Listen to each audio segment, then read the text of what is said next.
Salut à tous, bienvenue sur la chaîne Ma Découverte. Donc aujourd'hui c'est une vidéo témoignage. Comme vous pouvez le remarquer, je suis avec l'étudiante gabonaise Ruth qui est ici au Canada avec moi. Le but de cette vidéo c'est de partager comment est-ce qu'elle a fait pour venir étudier au Canada. Si tu veux connaître tout dans les détails, reste scotché juste après le générique et on va pouvoir détailler cela.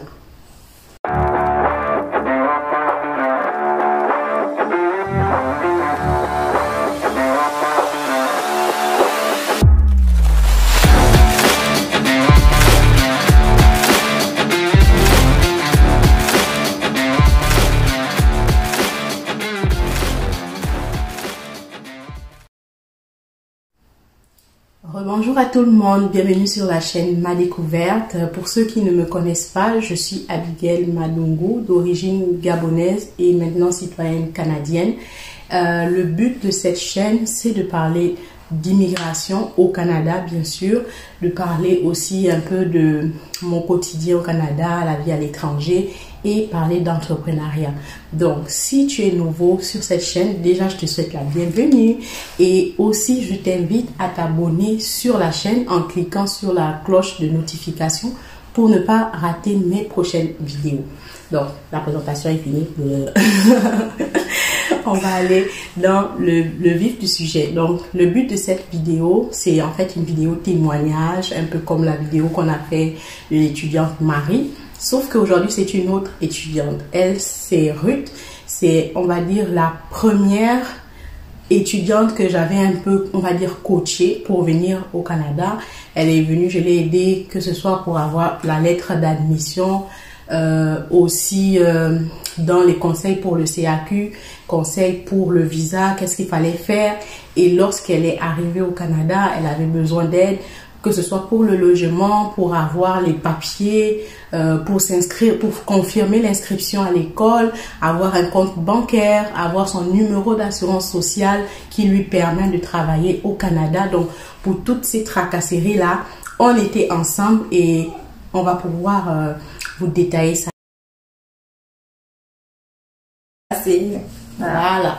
Donc, c'était un peu ça. Ça nous a pris comme 2 jours. Ben, différents, hein. C'était pas des jours successifs parce que pour ouvrir le compte bancaire, tu as besoin d'avoir un numéro d'assurance sociale. Donc, c'est pourquoi on a commencé par le numéro d'assurance sociale. Lorsqu'on a terminé avec le numéro d'assurance sociale, on est allé maintenant pour ouvrir le compte le même jour. Et on a juste attendu la carte de crédit. Et moi, je l'ai conseillé de toujours utiliser sa carte de crédit. Comme ça, elle va déjà commencer à avoir un bon crédit, une bonne cote. Voilà, pour plus tard, si elle veut prendre des financements, on doit checker son crédit. Comment elle utilise sa carte? Comment est-ce qu'elle rembourse sa carte? Est-ce qu'elle rembourse en totalité chaque mois? Ça veut dire si tu as une carte étudiante, généralement, elle commence par 500 $ qu'ils donnent. Dans 500 $, tu peux payer, faire ton marché et tout. Mais à la fin du mois, il faut que tu rembourses tout ce que tu as utilisé pour avoir une bonne cote de crédit. Donc, après ça, on est allé à l'école. Elle a fait sa photo pour la carte étudiante. On lui a donné sa lettre avec le code permanent qui confirme qu'elle est étudiante là-bas. Tu avais déjà ma carte avant qu'on aille faire le carte opus. Oui, c'est ce que je dis. On est allé à l'école, on t'a fait la carte étudiante, puis la lettre avec le code permanent. Et ils t'ont donné une autre lettre pour la carte opus.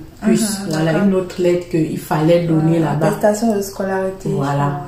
Et quand avant d'aller à la STM, il faut que tu ailles sur leur site web et tu prends un rendez-vous pour quand est-ce que tu vas aller faire ta carte. Donc, on doit te prendre en photo. C'est toi qui vas décider. Selon les disponibilités sur le site, tu choisis ce qui t'arrange et tu y vas. Ils vont te donner ta carte. Tu payes ton 15 $. Ou ça dépend de si c'est juste Montréal, si c'est... Voilà. Elle a fait ça. Et lorsqu'on est quitté de là-bas pour rentrer à Longueuil, on s'est arrêté au métro de Longueuil. Il y a les gens de STL, je crois, c'est comme ça qu'on dit. Donc là-bas, elle est allée payer maintenant l'abonnement pour le mois de janvier qui devait couvrir Montréal et Longueuil. Vu que son école était à Montréal et que moi je restais à Longueuil, il fallait que ça couvre les 2 villes. Comme ça, elle prend son bus de Longueuil jusqu'au métro de Longueuil et ensuite elle switch pour continuer Montréal. Donc, grosso modo, c'est ce que tous les étudiants ont à faire lorsqu'ils arrivent au Canada. Même chose pour Marie, lorsqu'elle est arrivée, c'est la même chose, c'est la même procédure qu'elle va suivre, mais pas avec moi, vu qu'elle, elle a déjà son frère. Elle, ici, c'est parce qu'elle n'avait personne au Canada, et c'est un service que je peux offrir. Ceux qui vont vouloir cette aide-là, bien sûr, ce sera de me contacter pour, mais c'est pas gratuit que je vais offrir ça. Maintenant, Ruth, est-ce que tu peux donner un conseil à quelqu'un qui veut étudier, qui veut faire un DEC en informatique de gestion? Qu'est-ce que tu trouves difficile? Quel est le profil que la personne devrait avoir? Comment la personne doit se comporter? Est-ce qu'une personne qui aime trop la Java, quand je dis Java, les gens qui aiment trop la fête, est-ce qu'il peut s'en sortir dans ce type de programme? Est-ce qu'une personne qui n'a pas, par exemple, fait une série scientifique ou bien qui n'est pas à l'aise avec les mathématiques peut appliquer pour cette filière, sera à l'aise? Quelqu'un qui a fait, par exemple, un bac A1, A2, c'est ça qu'on dit, non?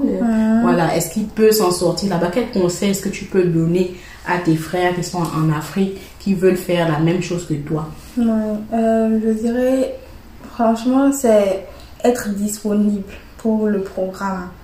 Parce que ça demande beaucoup, mais beaucoup de pratique. Moi, j'ai fait une série scientifique classée, mais Marissa, ça me demande quand même beaucoup de pratique parce que c'est de l'informatique. Il faut vraiment pratiquer. Il faudrait pas dire, ouais, j'ai compris maintenant et te dire, une semaine après, je vais revenir dessus. Tu auras déjà oublié, c'est pas la peine. Donc, pratiquer à tout moment, en fait. Et en fait, je vais pas dire que c'est difficile. Non, franchement, moi je trouve pas ça difficile. C'est facile, mais il faut s'appliquer. Il faut se donner vraiment pour vraiment comprendre et tout. Et si tu n'as pas du temps pour consacrer, franchement, tu vas pas y arriver. C'est vraiment du temps. Et pour côté série scientifique ou littéraire, non, moi j'ai un camarade, il a fait la A. Il a pu être la A, oui. Et puis, il est avec nous. C'est vrai qu'il a des difficultés. Au début, il avait des difficultés. Parce que c'est pas seulement de l'informatique. On fait aussi des mathématiques. Ouais, donc, c'était un peu plus difficile pour lui et tout. Il fallait qu'on lui explique et tout. Mais quand tu as de la volonté, que tu t'y donnes et tout, que genre, tu sais que c'est ça que tu veux faire, rien n'est impossible en fait. Il faut juste te donner les moyens de le faire, c'est tout. Ok. Donc, moi, je tenais à dire, Ruth, là, elle aime trop l'école. Elle aime vraiment l'école. C'est quelqu'un qu'on ne voit jamais. C'est comme le vent. Moi, je l'appelle le vent parce que elle, c'est école, école et encore école. Vraiment, elle est très studieuse. Et comme elle a donné le conseil, il faut beaucoup pratiquer. Donc, si tu as fait le cours aujourd'hui, quand tu rentres chez toi, essaie de relire ce que tu as fait le même jour pour que ça reste. Parce que demain, on va encore rajouter. Si toi, tu n'as pas eu le temps de relire et tu es déjà passé à autre chose en te disant que tu vas le faire la semaine prochaine, tu ne sais pas, peut-être le cours de la semaine prochaine va venir plus corsé encore. Comme quand je dis corsé, plus compliqué. Donc, il faut vraiment pratiquer à chaque fois. Si tu es quelqu'un qui aime la fête, là, tu ne vas pas t'en sortir. Tu ne vas pas t'en sortir parce qu'au moment où on va faire l'examen, ceux qui étudient, ils vont vite terminer, ils vont réussir. Et j'aimerais aussi ajouter un truc. Oui. Moi, j'ai eu un prof cette session. Moi, je trouvais que le programme était bien et tout, mais je n'aurais jamais imaginé ce que le prof nous a dit cette session. C'est qu'il nous a dit que ça paye, mais vraiment bien. Voilà. Informatique de gestion, ça paye vraiment bien. Il nous a dit un peu la tranche de salaire. Je ne croyais pas. On va avoir plus de 100 000 $. Et ça, c'est pour quelqu'un comme moi qui a le DEC. Donc, voilà. Si tu fais quelque chose, genre des études universitaires dans ce domaine-là, c'est encore plus. Et donc, il faut se sacrifier maintenant juste pour 2 ans. Tu te sacrifies juste pour 2 ans, ça vaut la peine, tu vois. Oui, et je te mets aussi, c'est vrai que le DEC, son DEC qu'elle fait, c'est un DEC de 3 ans, mais qu'elle fait en 2 ans parce qu'elle le fait en accéléré. Parce que, normalement, il y a 2 sessions par année. Mais elle, au lieu de prendre 2 sessions, elle prend 3 sessions. L'été, c'est les vacances. Mais elle a cours en été. Du coup, quand elle va terminer son DEC qu'elle a fait en 2 ans et qu'on va lui donner son permis de travail post-diplôme, elle aura un permis de 3 ans parce que son diplôme, le nombre d'heures couvre pour 3 ans. Mais c'est juste que elle a décidé, l'école a décidé de l'offrir en accéléré. Et quand tu termines, tu as quand même un permis de travail de 3 ans. Donc, c'est quelque chose qui est quand même chouette parce que tu auras tes papiers rapidement. Facilement aussi, tu pourras commencer ta procédure pour demander la résidence permanente pour ceux-là qui veulent s'établir au Québec. Mais c'est pas pour rien qu'à chaque fois, ceux qui viennent me voir, je les suggère toujours d'appliquer en informatique parce que il y a la pénurie. Même le gouvernement, il recherche beaucoup les gens pour la TI, les programmeurs et autres. Et c'est aussi quelque chose où tu peux travailler de façon autonome. Si tu ne travailles pas pour une entreprise ou pour le gouvernement, toi-même, tu peux être à ton propre compte, tu peux gérer les pages des gens, tu peux créer des sites web pour des gens. Donc, il y a beaucoup de choses que tu peux faire. Ça dépend de ce que tu as comme vision professionnelle. Donc, qu'est-ce que je peux encore demander? Comme tu es arrivé, ensuite on a aidé Ruth pour le logement parce que elle voulait voir son logement avant elle ne voulait pas appliquer depuis le Gabon parce qu'il y a la possibilité, il y a des sites pour ça où tu peux commencer à chercher les logements et puis payer à l'avance et quand tu viens tu vas directement dans ton logement, sauf que les photos que tu vois ce n'est jamais pareil avec la réalité. Donc elle voulait voir avant de payer. Comment est-ce que ça s'est passé? Le stress derrière, il fallait chercher les maisons et tout. Comment ça s'est passé? Est-ce que tu peux dire quelque chose là-dessus? Oui, bien sûr. Donc, on a commencé à chercher le logement sur un site qui s'appelle Kijiji. Tu sais, je suis filtrée. J'avais un petit budget. On a vu genre au budget, on a mis un peu genre moi j'ai mis en fait la localisation de mon école. Je voulais un logement qui soit vraiment le plus proche possible de l'école et tout. Donc j'ai mis l'adresse de l'école et on a commencé à chercher en fonction de mon budget à moi. Et avec mon budget, je ne pouvais pas prendre juste un appartement tout seul. Donc il fallait cocher colocation et tout. Donc voilà, c'est comme ça que on a commencé à chercher. Vous étiez allé chez un monsieur qui demandait que pour nettoyer sa maison, il y a des produits spécifiques à acheter. Et elle n'a pas aimé, elle a dit non, c'est trop la dictature là-bas. Donc finalement, grâce à Dieu, on a fini par trouver un petit appart en colocation. Au centre-ville? Oui, au centre-ville. Et c'était vraiment... Je suis toujours là-bas. C'est vraiment proche de l'école. Je n'ai même pas à prendre le bus. Je n'ai même pas à prendre un métro pour aller là-bas. Je marche juste 10 minutes et je suis déjà à l'école. Voilà. Donc, c'est ça. Qu'est-ce que tu peux conseiller à quelqu'un en termes de logement pour un étudiant? Est-ce qu'il serait mieux qu'il vienne chercher un bachelor, c'est-à-dire un appart, c'est une pièce où il reste seul, ou tu le suggères de prendre la colocation? Très bonne question. Donc, moi je me dis, quand tu es étudiant, au début, il ne faut pas chercher le luxe. Voilà. Non.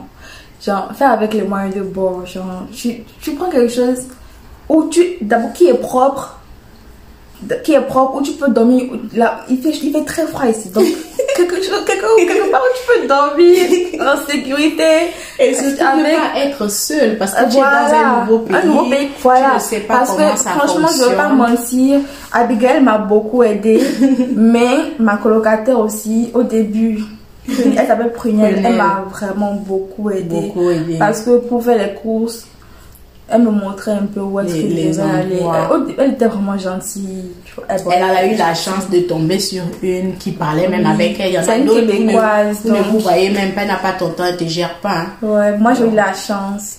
Donc, même je trouve que c'est bien d'être avec quelqu'un quand même au début. Après, tu peux décider d'aller prendre un appart seul.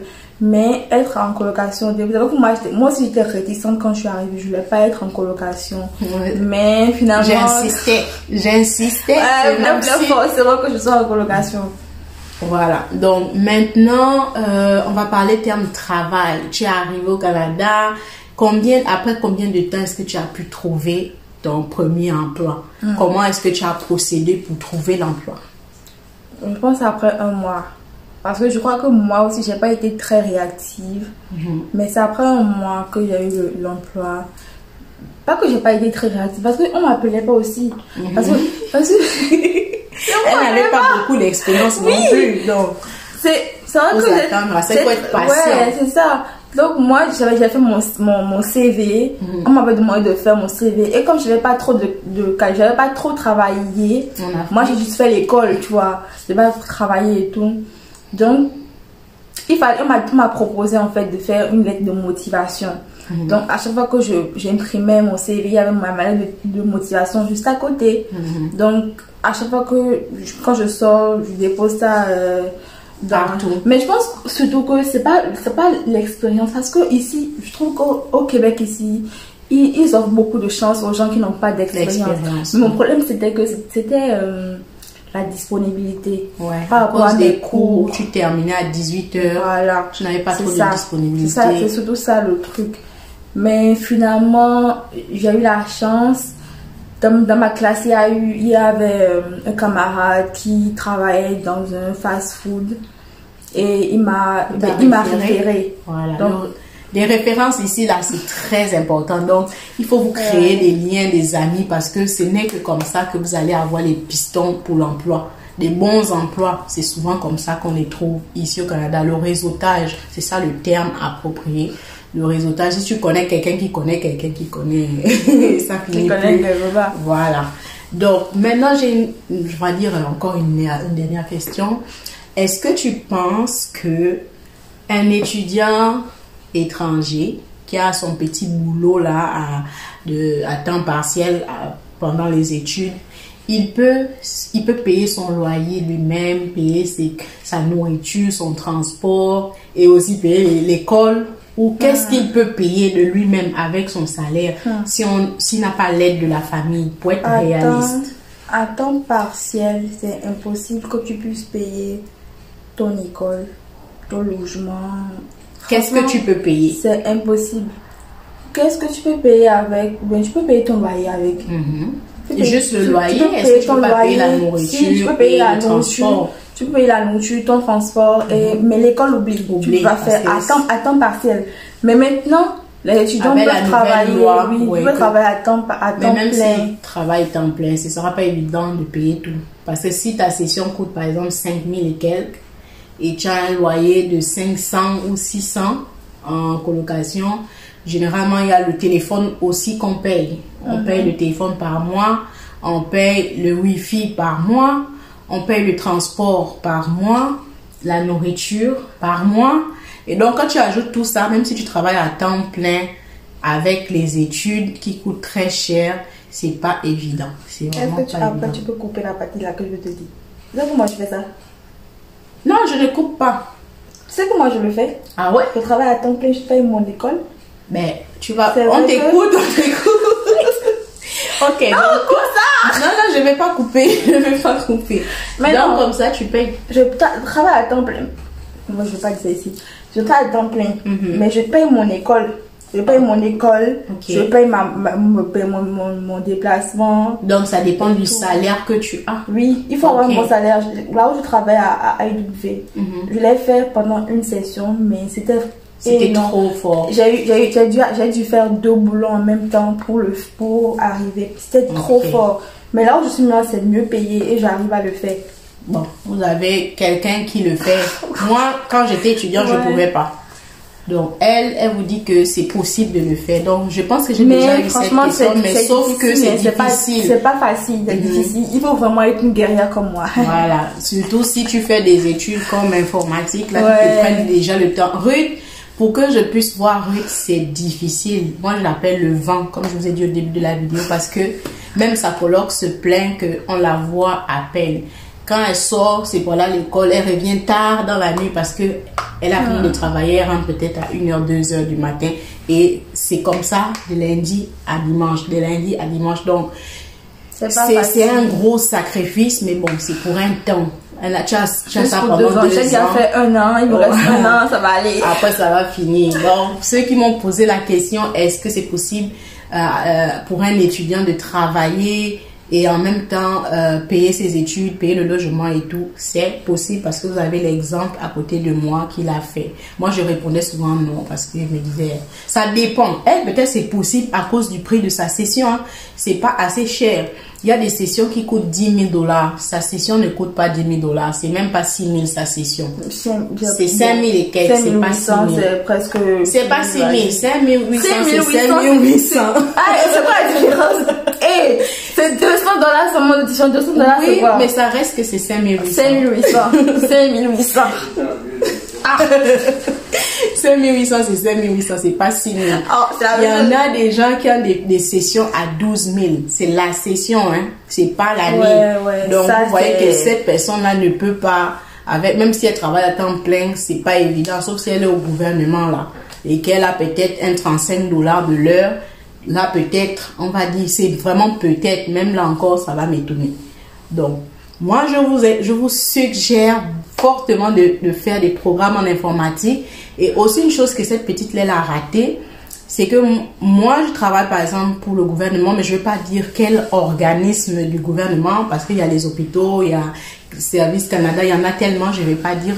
Et je lui ai suggéré d'appliquer pour un emploi étudiant dans le gouvernement pour la TI. Les critères qu'on demandait, c'était juste d'être étudiant à temps plein. Et voilà quoi, on n'a pas demandé d'expérience ou quoi que ce soit. On demandait d'être étudiant à temps plein, d'avoir un niveau de, un peu comme le bac. Voilà, juste ça. Elle avait tous les prérequis et on a commencé à remplir les questionnaires et puis elle a abandonné. Elle m'a dit elle va continuer. Quand elle va rentrer, elle n'a jamais continué. Donc, moi, je vous suggère de ne pas avoir peur quand vous venez au Canada parce que c'est l'erreur que moi j'ai faite quand j'étais ici. Il y avait des grands postes. J'avais souvent peur d'appliquer parce que je me disais non. Est-ce qu'on va me prendre moi là? Est-ce qu'on va me prendre? Est-ce que il y avait des postes souvent au gouvernement quand je voyais, c'était très bien payé, mais je ne pensais pas que on pouvait me prendre en fait. Voilà. Mais moi je vous dis, il faut oser. Il faut pas vous limiter. Ne cherchez pas des faux boulots où on vous paye le minimum là, sinon vous n'allez pas vous en sortir parce que c'est lorsqu'on est étudiant qu'on doit économiser le maximum possible. Si tu veux un jour pouvoir avoir une voiture au Canada, t'acheter une maison, il est mieux de gagner en temps, commencer à faire des boulots qui te payent beaucoup, même si c'est beaucoup demandant, mais au moins tu vas amasser le maximum d'argent et plus tard quand tu finis tes études, tu vas encore travailler peut-être dur pendant un moment, tu vas pouvoir faire des économies et pouvoir t'acheter ta première maison. Au lieu que l'argent que tes parents t'envoient, tu fais la Java avec pour aller habiter au centre-ville où ça va te coûter $2,000 la maison. Ce $2,000 là, si tu aurais pris une chambre en colocation, une maison de colocation, tu aurais payé peut-être 500 ou 600, le 1500 ou 1400 de plus pendant un an. Imaginez combien ça allait vous faire. Ça, vous auriez fait peut-être votre mise de fonds pour acheter la maison au Canada. Bon, c'était juste une parenthèse, c'est un petit conseil que je donne. Donc, visez à essayer d'appliquer pour des boulots qui payent beaucoup. Si vous pensez avoir les compétences, il ne faut pas avoir peur, il faut postuler. Donc, c'est le conseil que je peux donner. Est-ce que tu as quelque chose d'autre à rajouter? Non. Non, je ne veux pas dire ça, non. D'accord. Mais après, je veux dire aussi que c'est pas conseil. C'est pas conseil de travailler à temps plein, de travailler, d'aller à l'école en même temps. Parce que c'est pas évident, ouais, c'est pas évident. Ok. C'est pas du tout évident. Mais si vous pensez que vous pouvez être capable de le faire. Bon. Donc, mademoiselle Ruth, si les gens veulent vous suivre, est-ce que vous savez que Ruth, c'est quelqu'un qui aime, elle aime on dit la fashion ou le fashion, je sais pas. Elle aime l'habillement en tout cas. Elle a souvent des chaussures de l'espace ici. Quand je vois qu'elle met ses chaussures, je suis dépassée. Donc, elle peut, comment je vais dire, elle aime la fashion, elle aime la beauté. Vous avez vu comment elle est venue me maquiller, elle-même comment elle est maquillée. Elle aime aussi tout ce qui concerne les ongles. Donc, si les gens veulent te suivre sur les réseaux sociaux, où est-ce qu'ils peuvent te suivre? D'abord sur Snapchat. C'est quoi ton Snapchat? Mon Snapchat, c'est mademoiselle normal quoi. M2LE Senna. C'est vraiment simple. De toute façon, elle va le mettre quelque part. Je vais mettre le lien pour suivre. Et je serai bientôt sur YouTube aussi. Voilà, mais vous pouvez commencer déjà à me suivre sur Snapchat parce que je suis vraiment active là-bas et vous aurez... Vous allez vous faire visiter Montréal. Là. Moi, je ne fais même pas des vidéos. c'est elle. Elle va vous faire visiter Montréal en Ouais, live. les bons coins et tout.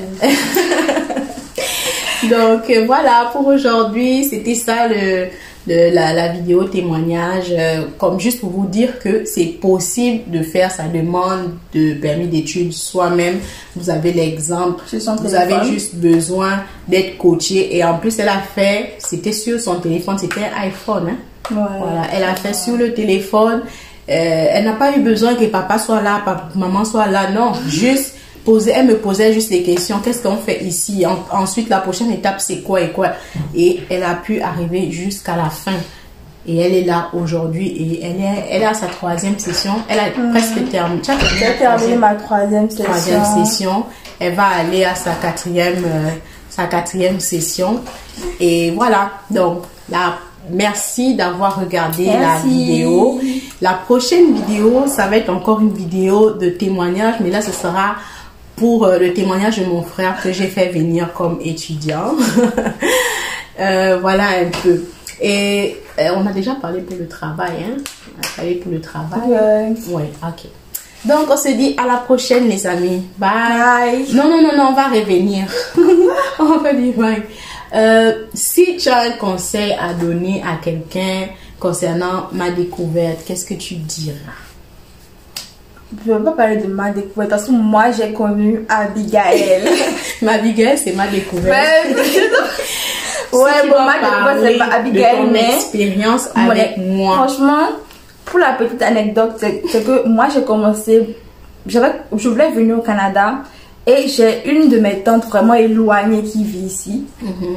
Et quand je lui posais des questions, franchement, elle était vague. Elle n'avait pas de temps pour moi.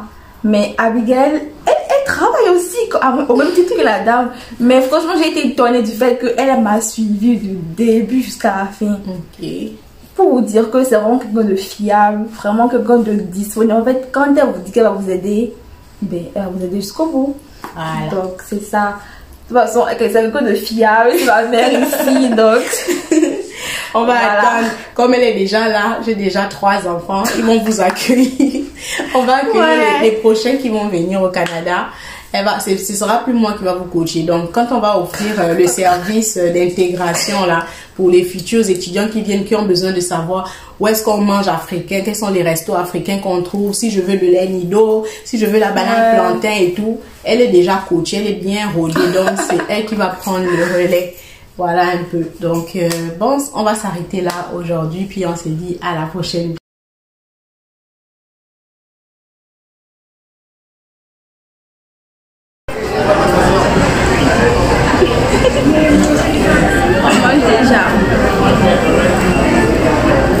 C'est toi qui as l'honneur, donc c'est toi que je filme. Enlève le masque. Donc je vous présente les nouvelles canadiennes. Ce sont des Gabonaises qui viennent d'arriver. Ici c'est Ruth et l'autre Gloria. Ok, c'est Gloria. Ce sont les nouveaux bébés. Comment tu écoutes à côté de moi comme ça? Mais je suis courte de nature.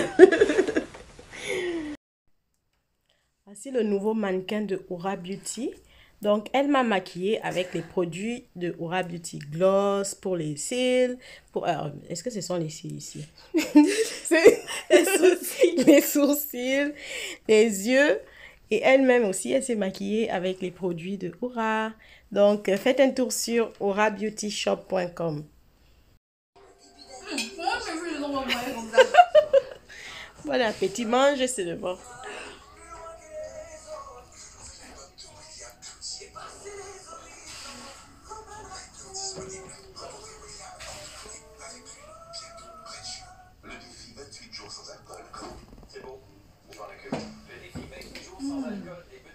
Ah ouais. Tu as bien mangé. Elle a fini de damer. Elle voulait pleurer la faim là. Je mourrais déjà. Là, je me sens renaître. Manger, c'est doux. Là, c'est la vidéo. On fait un peu l'angoine. Tu vois la vidéo qu'on a faite là. Ok, photo. Regardez comment la petite là m'a maquillée aujourd'hui. J'aime bien.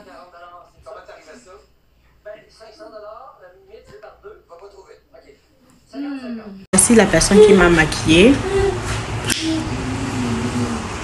Maman bébé va aller faire ses photos. Souvenir du gros ventre. Oh là là. On peut être belle comme ça. Teint ébène. Abigail. Oh là là là là. Oh là là là là. Vous-même confirmez. C'est pas on a dit. C'est pas on a dit. On dit d'avoir des grandes filles qui se... Bon, aujourd'hui, c'est pas Abigail qui fait son intro, c'est moi. Salut tout le monde, j'espère que vous allez bien. Donc, on est venu faire quelques courses pour ta chambre. Je suis là, donc j'ai besoin de nouveaux meubles. Je veux un bon lit, un bon matelas là. Parce que le bébé là me fatigue. Hein? Il veut être à l'aise. Le matelas qu'il y a chez moi là, le lit même, ça me plaît plus. Il faut quelque chose de vraiment confortable. Donc, du coup, On va essayer celui-là. voilà. Petit test. Comment tu le trouves? Il est bien moelleux. C'est moelleux.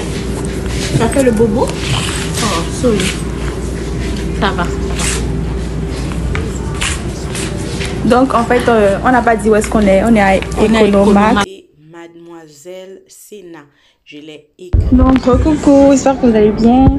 Je m'inscris sur la page de Abigail. Je vais déjà me présenter. Moi, c'est Ruth. Je suis ta petite soeur. À la vidéo, ça, vous avez compris, mais c'est ma grande soeur. C'est ma maman ici, tu vois. Ma maman ici, je suis venue ici grâce à elle. Elle m'a énormément aidée pour mes démarches, d'abord pour l'immigration. Et quand je suis venue, c'est elle qui a fait le suivi avec moi. C'est elle qui m'a aidé à trouver mon appartement, qui m'a aidé à m'installer. C'est ma belle-fille. Donc, il y a plein de choses à dire, mais je pense qu'avec elle va plus vous expliquer. Mais en tout cas, c'est ma maman ici. Donc, je suis la fille, elle va mettre ma petite soeur ici. C'est ça. Alors les amis, on s'arrête ici pour aujourd'hui. J'espère que vous avez aimé la vidéo témoignage. Je vous ai partagé des vidéos de quand je suis allée la chercher à l'aéroport en janvier 2022. Je vous ai montré aussi des vidéos, la vidéo où je suis avec l'autre étudiante gabonaise qui allait à Moncton et qui n'avait pas reçu ses bagages et que j'avais dû déposer chez son frère quelque part dans Montréal. J'espère que cette vidéo témoignage vous a plu. Pour ceux qui sont nouveaux, je vous invite à vous abonner sur ma chaîne YouTube, de me suivre sur TikTok, Instagram et Facebook. Et on se dit à la prochaine vidéo. Bye!